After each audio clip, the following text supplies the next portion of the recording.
ಆಗಿರುವವರು ಕರ್ನಾಟಕ ಕಂಡಂತಹ ನಮ್ಮ ಬೆಳ್ತಂಗಡಿಯ one of the most favourite personality ಅಂತ ಹೇಳ್ಬೋದು ಶ್ರೀ ಪ್ರತಾಪ್ ಸಿಂಹ ನಾಯಕ್ ಅವರು ಜೀವನ ಹೇಗಿದೆ? ಅದು ಸಂತೋಷದಲ್ಲಿ ಬರ್ತದೆ. ತಮ್ಮ ಜರ್ನಿಯನ್ನು ಶುರು ಮಾಡೋದಾದ್ರೆ, ನಾವು ಮೂಲತಃ ಕುಂಬಳೆಯವರು. ನಮ್ಮ ತಂದೆಯವರು ಕುಂಬಳೆಯಲ್ಲಿಯೇ ತಮ್ಮ ಪ್ರಾಥಮಿಕ ವಿದ್ಯಾಭ್ಯಾಸವನ್ನ ಮಾಡಿದರು.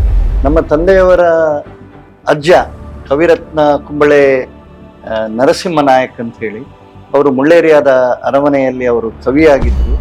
ಅವರ ವಂಶಜರು ನಾವು ಅಂತೇಳಿ ಹೇಳುವುದಕ್ಕೆ ತುಂಬಾ ಹೆಮ್ಮೆ ಪಡ್ತೇನೆ.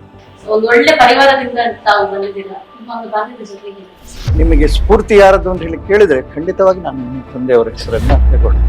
ತಮ್ಮ ಲಾಯರ್ ವೃತ್ತಿಯನ್ನ ತಾವು ಶುರು ಮಾಡ್ತೀರಾ. ಸಮಾಜಕ್ಕೋಸ್ಕರ ಕೆಲಸ ಮಾಡಿದ ದೃಷ್ಟಿಯಲ್ಲಿ ಬೇರೆ ಬೇರೆ ಕಡೆಯಿಂದ ನಮಗೆ ಸಮಾಜ ಸಹಾಯ ಮಾಡಿತು. ಇಷ್ಟು ಜನ ಎಲ್ಲ ಕಷ್ಟಪಟ್ಟು ಗೆಲ್ಲಿಸಿದಂತಹ ಪಾರ್ಟಿಯ ಒಬ್ಬ ಅದರ ಫಲಾನುಭವಿ ಪಾರ್ಟಿಗೆ ದ್ರೋಹ ಮಾಡಿ ಹೋದ್ರಲ್ಲ ಅಂತ ಹೇಳುವಂತಹ ಒಂದು ಸಿಟ್ಟು ಬಂತು.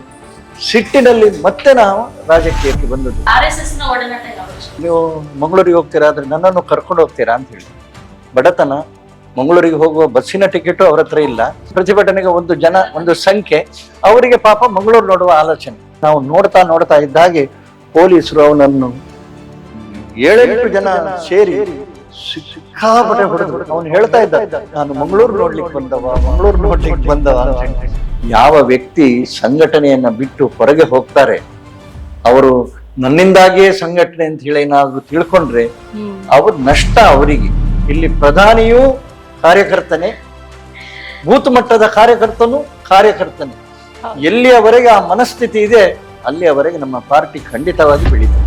ನಿಮಗೆ ಯಾವುದಾದ್ರೂ ಸ್ಥಾನಮಾನ ಸಿಗಬೇಕು ಅಂತ ಹೇಳುವಂಥದ್ದು ಇದೆ ಅಂತ ಹೇಳಿ ಆದ್ರೆ ಅದು ನನ್ನ ಅನುಭವ, ಅದು ನಿಮ್ಮನ್ನ ಹುಡುಕಿಕೊಂಡು ಬಂದು ನಿಮಗೆ ಕೊಡ್ತದೆ.